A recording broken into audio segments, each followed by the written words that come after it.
오늘 말씀은 창세기 19장 12절에서 23절입니다. 오늘의 키워드는 롯, 심판, 구원입니다. 그 사람들이 롯에게 이르되 이외에 내게 속한 자가 또 있느냐?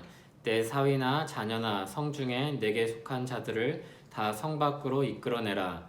그들에 대한 부르짖음이 여호와 앞에 크므로 여호와께서 이곳을 멸하시려고 우리를 보내셨나니 우리가 멸하리라. 롯이 나가서 그 딸들과 결혼할 사위들에게 말하여 이르기를 여호와께서 이 성을 멸하실 터이니 너희는 일어나 이곳에서 떠나라 하되 그의 사위들은 농담으로 여겼더라. 동틀 때 천사가 롯을 재촉하여 이르되 일어나 여기 있는 내 아내와 두 딸을 이끌어내라. 이 성의 죄악 중에 함께 멸망할까 하노라. 그러나 롯이 지체하매 그 사람들이 롯의 손과 그 아내의 손과 두 딸의 손을 잡아 인도하여 성 밖에 두니 여호와께서 그에게 자비를 더하심이었더라. 그 사람들이 그들을 밖으로 이끌어낸 후에 이르되 도망하여 생명을 보존하라. 돌아보거나 들에 머물지 말고 산으로 도망하여 멸망함을 면하라. 롯이 그들에게 이르되 내 주여 그리 마옵소서. 주의 종이 주께 은혜를 입었고 주께서 큰 인자를 내게 베푸사 내 생명을 구원하시오나 내가 도망하여 산에까지 갈 수 없나이다. 두렵건대 재앙을 만나 죽을까 하나이다. 보소서 저 성읍은 도망하기에 가깝고 작기도 하오니 나를 그곳으로 도망하게 하소서. 이는 작은 성읍이 아니니이까 내 생명이 보존되리이다. 그가 그에게 이르되 내가 이 일에도 내 소원을 들었은즉 내가 말하는 그 성읍을 멸하지 아니하리니 그리로 속히 도망하라. 내가 거기 이르기까지는 내가 아무 일도 행할 수 없노라 하였더라. 그러므로 그 성읍 이름을 소알리라 불렀더라. 아멘. 죄로 가득한 소돔에 여호와 하나님의 심판이 임박했습니다. 천사들이 롯에게 말합니다. 내게 속한 자들을 다 성 밖으로 이끌어내라. 롯이 가족들에게 소식을 전합니다. 그러나 그 딸들과 결혼하려고 했던 소돔 사람들은 그 말을 농담으로 여깁니다. 하는 수 없이 롯은 아내와 두 딸만 데리고 나갑니다. 그것도 지체하는 롯을 천사가 잡아 끌어 성 밖으로 나갑니다. 16절은 이렇게 기록합니다.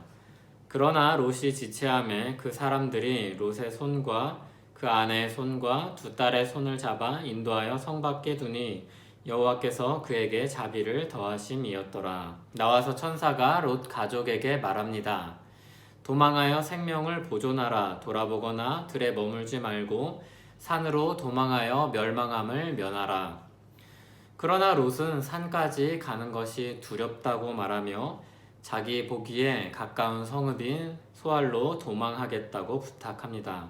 하나님은 그의 요청을 받아주십니다. 롯은 어떤 사람이었을까요? 롯은 임박한 심판 소식을 들으면서도 지체했습니다. 그는 그 도시의 삶을 포기하고 싶지 않았습니다. 그는 이방인이긴 해도 성문에 앉을 정도로 나름 정착을 하고 있었습니다. 재산도 모았을 것이고 인맥도 쌓았을 것입니다. 그런데 빈손으로 떠나려고 하니 발이 떨어지지 않습니다. 천사가 강제로 끌어내지 않았다면 그는 생명을 보존할 수 없었을 것입니다. 그럼에도 그는 의인이었습니다. 베드로후서 2장 7절은 그를 가리켜 의로운 롯이라고 부릅니다. 그는 무법한 자들의 음란한 행실로 말미암아 고통당하는 의로운 롯입니다. 그는 소돔에 살았지만 의를 지키고자 했습니다. 그래서 천사들을 해하려는 소돔 사람들을 막아서기도 했습니다. 그러나 롯은 그들을 바꾸거나 그들을 의의 길로 인도할 정도는 아니었습니다. 그의 사위들은 심판 소식을 들었지만 소돔의 죄를 심각하게 여기지 않았고 여호와를 두려워하지도 않았습니다. 롯에게 가족 이외에 가장 가까운 사람이라고 할 수 있는 사위들이 그냥 소돔 사람이었습니다. 롯은 그들에게 특별한 영향력을 끼치지 못했습니다. 두 딸이 나중에 행한 일을 생각하면 가정에서의 신앙 교육도 그리 성공적이지 않았던 것 같습니다. 의를 지키고 싶고 의를 지키며 살려고 하지만 풍요로운 삶 누리기도 좋아했습니다. 하나님이 아브라함의 기도를 통해 자비를 베푸시지 않으셨다면 롯은 소돔과 함께 재가 되었을지 모릅니다. 하나님은 그런 롯을 강하게 이끌어 건져내십니다. 사실 롯과 같은 사람이 얼마나 많습니까? 우리도 롯과 같을 때가 많지 않습니까? 그러나 떠나야 할 때가 있습니다. 결단해야 될 시점이 있습니다. 소돔에 머물러서는 구원을 이룰 수 없습니다. 죄가 가득한 자리를 떠나야 합니다. 거기서 주는 이득이 아무리 많더라도 그 길을 떠나야 합니다. 죄가 가득한 자리가 아니라 하더라도 우리는 죄를 떠나야 합니다. 적극적으로 죄를 떠나고 거룩한 삶을 추구해야 합니다. 거듭난 사람은 죄에 대한 감각을 가집니다.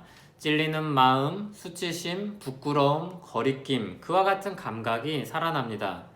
또한 우리에게는 분명한 기준이 있습니다. 성경 말씀이 기준입니다. 그 기준을 따라서 우리 삶을 다듬어야 합니다. 조각상을 만들면서 큰 조각을 떼어내야 할 때가 있습니다. 그때는 과감하게 망치질을 해야 합니다. 또 세세한 부분을 새겨야 할 때도 있습니다. 그때는 성경의 기준과 사랑의 방식으로 세밀하게 분별하며 작업을 해야 합니다. 그러나 어느 쪽이 되었든지 죄를 멀리하고 거룩한 삶을 살기 위해 힘써야 하는 것은 똑같습니다. 그와 같은 싸움이 새 생명을 얻은 신자의 삶에 있습니다. 그래서 믿음의 여정을 믿음의 싸움이라고도 합니다. 성령 하나님은 우리 안에 죄에 대한 감각을 깨우고 거룩에 대한 열망을 회복시켜 주심으로 그 싸움을 싸우게 하시고 이기게 하십니다. 힘써 믿음의 싸움을 싸우고 승리하는 오늘 하루 되길 소원합니다. 기도하겠습니다. 하나님, 죄에 대한 감각이 날이 갈수록 민감해지게 하시길 원합니다. 거룩함을 추구하고 죄를 회개하며 주 안에서 믿음을 지키며 살고자 합니다. 우리와 함께 하시며 우리를 도우시는 주님, 오늘도 우리를 죄로부터 지켜 주시옵소서. 예수님의 이름으로 기도합니다. 아멘.